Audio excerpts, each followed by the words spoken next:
하나님의 말씀은 열왕기하 8장 25절에서 29절의 말씀입니다. 이스라엘 왕 아합의 아들 요람 제 12년에 유다 왕 요람의 아들 아하시아가 왕이 되니 아하시아가 위에 나갈 때 나이 22세라 예루살렘에서 1년을 치리하니라. 그 모친의 이름은 아달랴라. 이스라엘 왕 오므리의 손녀더라. 아하시아가 아합의 집 길로 행하여 아합의 집과 같이 여호와 보시기에 악을 행하였으니 저는 아합의 집의 사위가 되었음이로라.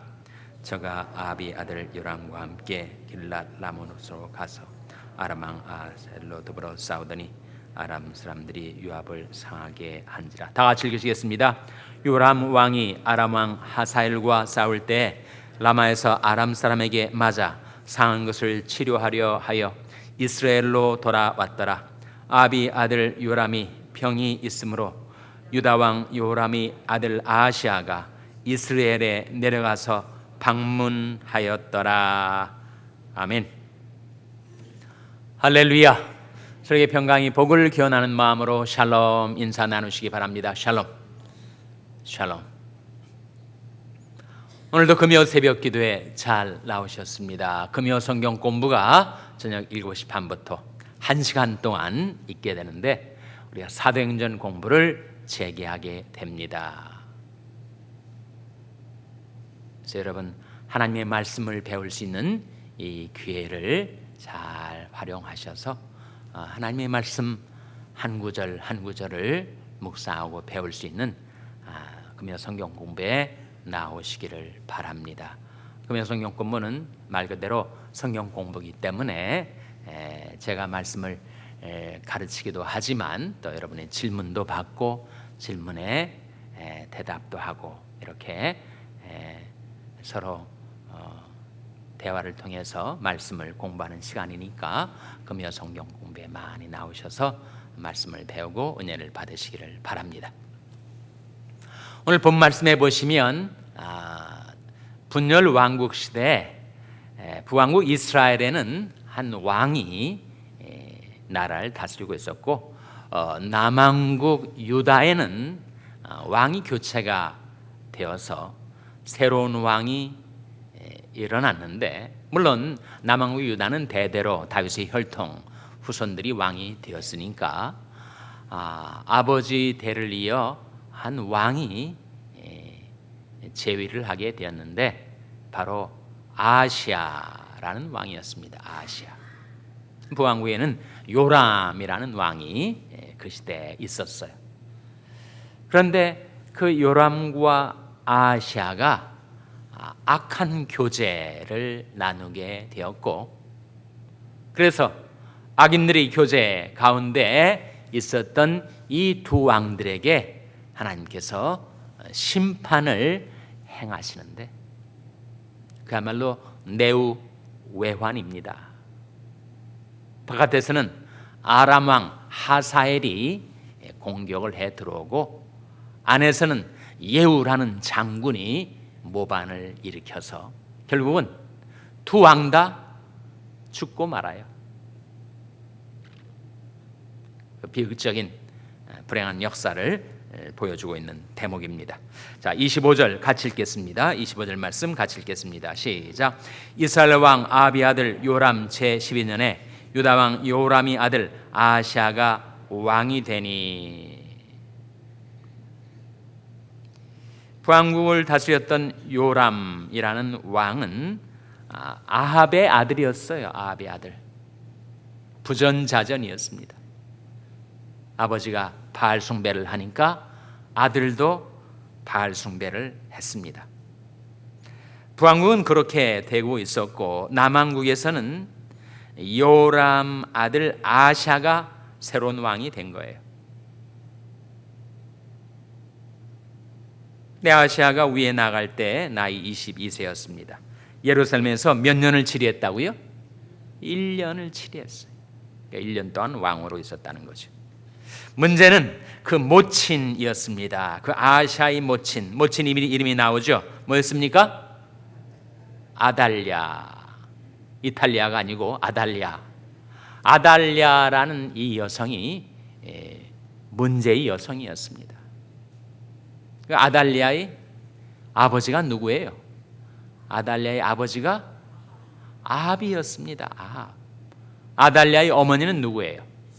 이세벨이었습니다. 그 아합과 이세벨 부부, 정말 이스라엘 역사에 악명 높은 부부에게서 태어난 딸이 아달랴인데, 이 유다 왕 아하시아, 새로운 왕이 된 아하시아의 어머니가 바로 아달랴였어요. 그 아달랴로 말하면 아합의 딸이고 오므리의 손녀입니다. 오므리라는 이름이 이미 나온 바가 있습니다만 아합의 아버지예요. 그래서 그 오므리 손녀며 아합의 딸이었던 아달랴에게서 태어난 아하시아가 유다 왕이 된 겁니다. 관계가 이해가 되시죠? 촌수가 학렬이 이해가 되셔야 본문을 더 정확히 이해하실 수가 있으니까. 27절에 아하시아가 아합의 집길로 행하여, 남왕국 유다 왕이었던 아하시아가 자꾸 아합의 집길로 행합니다. 아합의 집길로 행한다는 것은 하나님을 버리고 바알을 숭배하는 길로 행했다는 거죠. 그래서 아합의 집과 같이 여호와 보시기에 악을 행하였으니 저는 아합의 집의 사위가 되었음이러라. 사실 이 두 왕조, 두 왕가 사이에 정략 결혼이 이루어져 가지고 북왕국 아합의 딸 아달랴가 남왕국 유다의 왕조의 며느리로 들어오는 거예요. 그래서 정확히 아하시아가 사위는 아니고 사돈격이죠. 그러니까 집안이 그렇게 서로 연결이 된 것입니다. 28절에 저가 아합의 아들 요람과 함께 길랏 라못으로 가서 아람 왕 하사엘로 더불어 싸우더니 아람 사람들이 요람을 상하게 했어요. 전쟁에서 부상을 입었습니다. 북왕국 이스라엘 왕이었던 요람이 그랬다는 거예요. 그러자 요람 왕이 병이 든 것을 병문안하려고 아하시아가 요람을 찾아갑니다. 29절에 요람 왕이 아람 왕 하사엘과 싸울 때 라마에서 아람 사람에게 맞아 상한 것을 치료하려 하여 이스라엘로 돌아왔더라. 아합의 아들 요람이 병이 있으므로 유다 왕 요람의 아들 아하시아가 이스라엘에 내려가서 방문하였더라. 우리가 다음 장에서 보면 이 두 왕들이 다 죽습니다. 요람이야 전쟁에서 부상을 당해서 앓다가 죽겠지만 아하시아는 왜 죽었는가? 병문안 간 멀쩡한 사람이 왜 죽었는가? 바로 예후라는 이스라엘의 한 장군이 모반을 일으켜서 이 두 왕을 죽여버립니다. 왜 왕들에게 이런 비극적인 사건이 일어났는가? 그것은 바로 그들이 시험에 들어가지고 여호와 하나님을 버리고 바알을 숭배하는 죄를 범했기 때문에 그 죄가 재앙을 불러온 거죠. 죄는 재앙을 불러옵니다. 죄는 환난을 불러옵니다. 죄는 왜 애시당초 빠져드는가? 시험에 들어가지고.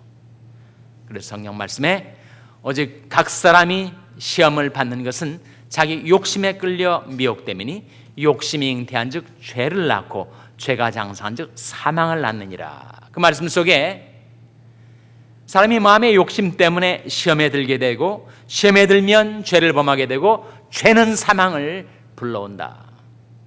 그 삼자의 관계를 우리가 명확하게, 영적인 원리니까. 시험은 인간으로 하여금 죄를 범하게 만들고 죄는 인간에게 재앙을 불러온다. 사망이라고 나타나 있죠. 그래서 이 두 왕들이, 아니 그 한 나라의 왕이면 최고의 권력자 아닙니까? 그들이 왜 이렇게 몰살을 당했는가? 그들이 지었던 우상숭배의 죄악 때문에. 사람이 하나님을 버리고 우상을 숭배하게 되면 온갖 불의와 죄악을 저지르게 됩니다. 그래서 그들이 지었던 죄에 대한 심판으로 그들이 결국은 사망을 당하게 되는데, 성경 말씀 그대로예요.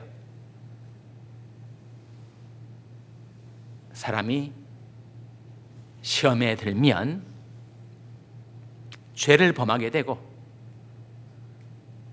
죄를 회개하지 않고 계속 죄악의 길로 행하다가는 결국은 사망에 이르게 된다. 욕심이 잉태한즉 죄를 낳고 죄가 장성한즉 사망을 낳느니라 하는 말씀입니다. 아시아가 돌이킬 수는 없었는가? 자꾸 악인과의 교제로 빠져들지 않고 돌이킬 수는 없었는가? 돌이키기가 너무 어려웠습니다. 그것이 혈육관계, 인척관계로 맺어진 그 관계였기 때문에 돌이키기가, 거기서 빠져나오기가 어려웠어요. 사실은 이 두 왕의 관계를 꼼꼼히 따져보면 요엘하고 요람하고 아하시아는 어떤 관계예요? 외삼촌과 외조카의 관계입니다. 요람 왕하고 이 아달랴가 남매지간이에요. 둘 다 아합의 자녀들입니다. 그러니 그 아달랴의 아들이었던 아시아 편에서 보면 지금 요람 왕이 누구냐 하면 외삼촌이 되는 거죠. 어머니는 또 아달랴. 혈육관계, 인척관계. 그 관계가 너무 거기서 자기를 떼어내기에는, 돌이키기에는 어려운 것이었습니다. 그러나 전혀 불가능한 것은 아니었어요. 만일 그가 회개했더라면, 여호와 하나님께 대한 신앙으로 돌아왔더라면 그의 운명은 달라졌을 것입니다. 돌이키지 않고 계속 그 악인과의 교제 속으로 빠져들면서 결국은 그가 환난을 당하고 사망을 당하고 말았죠.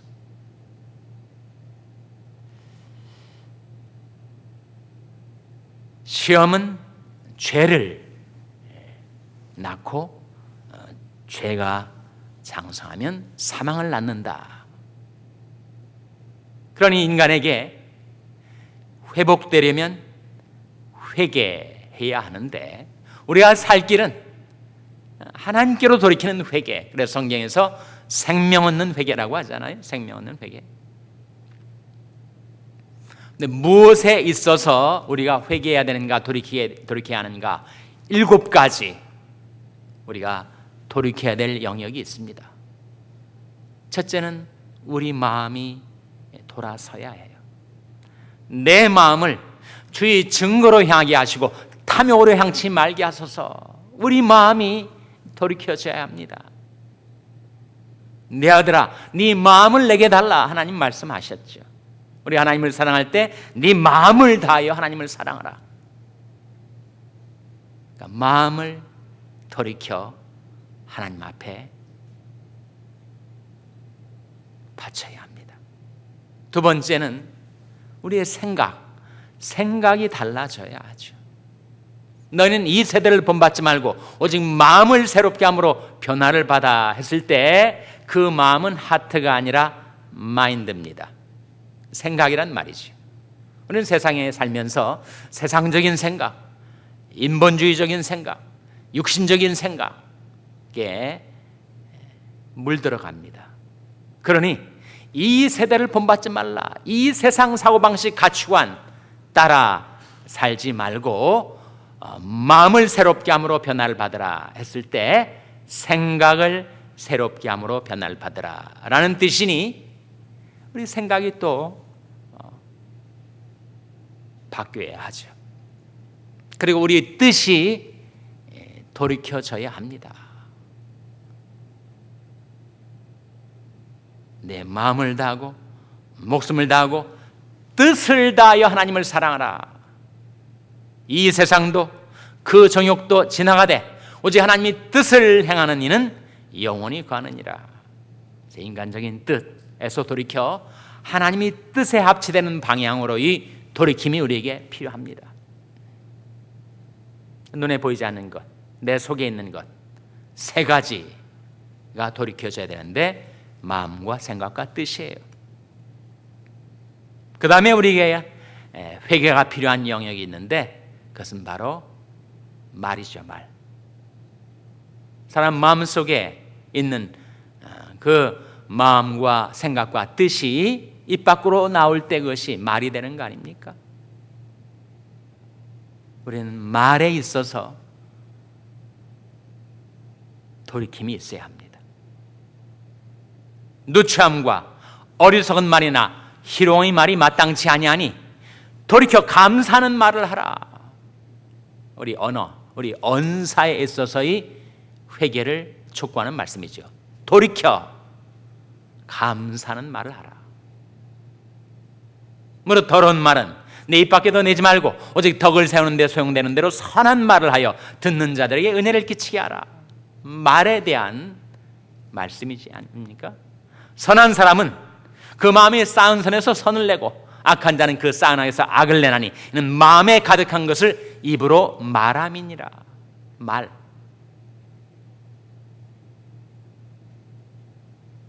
말은 씨앗이 돼서 자기가 한 말대로 자기 인생이 사로잡혀 끌려가니 내 입에서 어떤 말을 내는가 하는 것이 중요하죠. 생명을 사모하고 장수하여 복받기를 원하는 자가 누구냐? 내 혀를 악에서 금하며 내 입술을 괴산 말에서 금할지어다. 그러니까 우리 말, 입술, 혀, 우리의 발성기관 그것을 돌이켜서 누추함과 어리석은 말이나 희롱의 말이 마땅치 아니하니 돌이켜 감사하는 말을 하라. 그 다음에 우리가 돌이켜야 될 영역이 있는데 그것은 바로 행동이죠. 행동. 사람이 말을 하면 그 말하는 방향으로 행동이 끌려가게 됩니다. 내가 내 행위를 생각하고 주의 증거로 내 발을 돌이켜 싸우며 주의 계명을 지키기에 신속히 하고 지체치 아니하였나이다. 거기에 내가 내 행위를 생각하고 주의 증거로 내 발을 돌이켰다. 발을 돌이킨 것, 행동을 돌이킨 것. 여섯 번째 우리가 돌이켜야 될 영역이 있는데 바로 그 습관이 아닙니까? 행동이 굳어지면 습관이 되는 거죠. 똑같은 행동을 반복하다 보면 그것이 습관이 되는 거 아닙니까? 너희는 유혹의 욕심을 따라 썩어져가는 구습을 좇는 옛사람을 벗어버리고 오직 심령으로 새롭게 되어 하나님을 따라 의와 진리 거룩함으로 지심을 받은 새 사람을 입으라. 거기에 구습이 나오지 않습니까? 캐캐 묵은 오래된 습관을 말합니다. 너는 유혹의 욕심을 따라 썩어져가는 구습. 우리가 나쁜 습관을 가지면 우리 인생이 부패가 되는 거지. 그래서 습관에 있어서의 돌이킴이 우리에게 필요합니다. 제가 6가지를 말씀드렸는데 단계 더 어려워져요.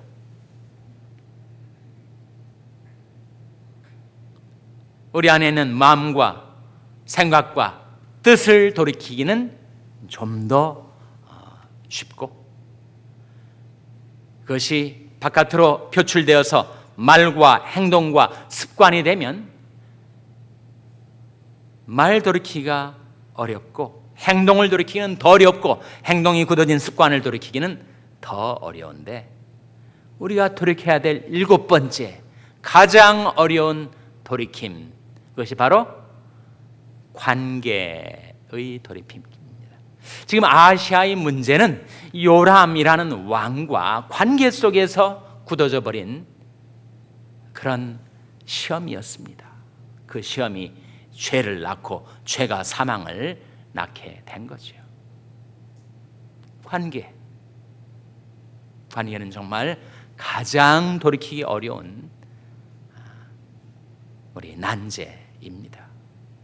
그러나 그에 대해서 성경은 말씀하시기를 네가 만일 돌아오면 내가 널 다시 끌어서 내 앞에 세울 것이요 네가 만일 천한 것에서 귀한 것을 취할 것 같으면 너는 내 입같이 될 것이라. 그들은 내게로 돌아오려니와 너는 그들에게 돌아가지 말지니라. 관계에 대한 말씀 아닙니까? 지금 아시아가 꼭 요람에게로 돌아갔어야 하는가? 하나님을 버리고 바알 숭배하는 요람에게로 갔어야 했는가?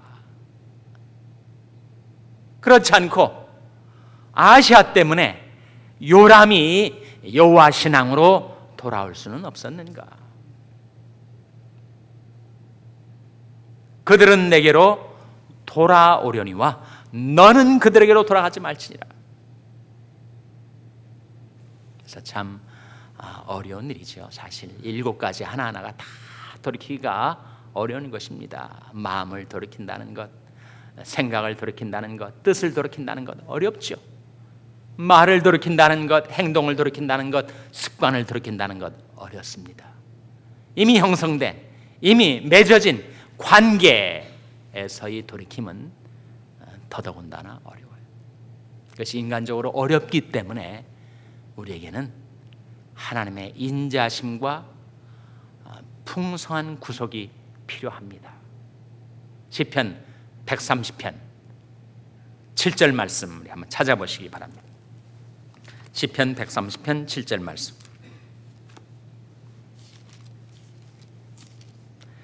시편 130편 7절 말씀 우리 찾아서 한번 같이 읽겠습니다. 구약성경 898면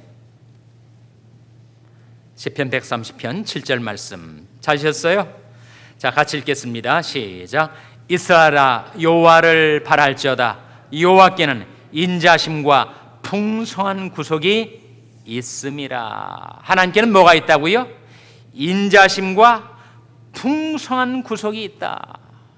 그 말씀은 하나님은 내 지은 죄대로 나에게 갚질 않으시고 인자심으로 나를 받아주시고서는 내가 돌이키기 어려운 그 모든 것들로부터 나를 돌이키게 하시는, 나를 건져주시는 풍성한 구속의 능력이 있다 하는 말씀이죠.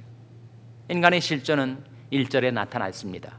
1절 말씀에 여호와여 내가 깊은 데서 주께 부르짖나이다. 이 깊은 데가 어느 데를 말할까요? 시험의 깊은 데, 죄악의 깊은 데, 그것이 불러오는 환난이 깊은 데서 부르짖는다라는 말씀이죠. 여호와여 내가 깊은 데서 주께 부르짖나이다.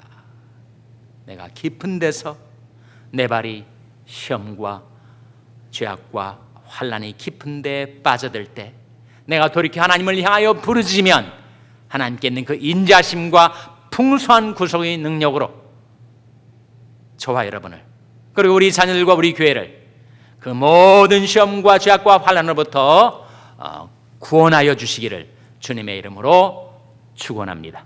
기도하시겠습니다. 오늘 말씀 기억하며 하나님, 저희들이 죄악에서 떠나 하나님께로 돌이켜 하나님 모시고 살게 하여 주시옵소서. 기도하시기 바랍니다. 우리 자녀들을 위해서 기도할 때 하나님께 있는 그 인자심과 풍성한 구속의 능력으로 저희 자녀들을 모든 죄악에서 구속하여 주시옵소서. 자녀들을 위해서 기도하시기 바랍니다.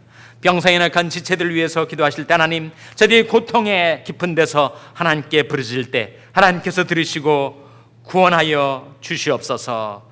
기도해 주시기 바랍니다. 우리 샬롬교회를 위해서 기도할 때 하나님, 저희 샬롬교회가 모든 죄악에서 떠나 돌이켜 하나님 앞에 나와 하나님을 모시고 섬기며 행하는 교회가 되게 해달라고 교회를 위해서 기도해 주시기를 바랍니다. 여러분의 생업을 위해서 기도하시고 한미 가정 상담소의 사역을 위해서 기도해 주시기 바랍니다. 하나님이 아침에 하나님 앞에 나온 저희들을 성령으로 충만케 하여 주시옵소서. 이런 제목들로 우리 합심해서 기도하겠습니다.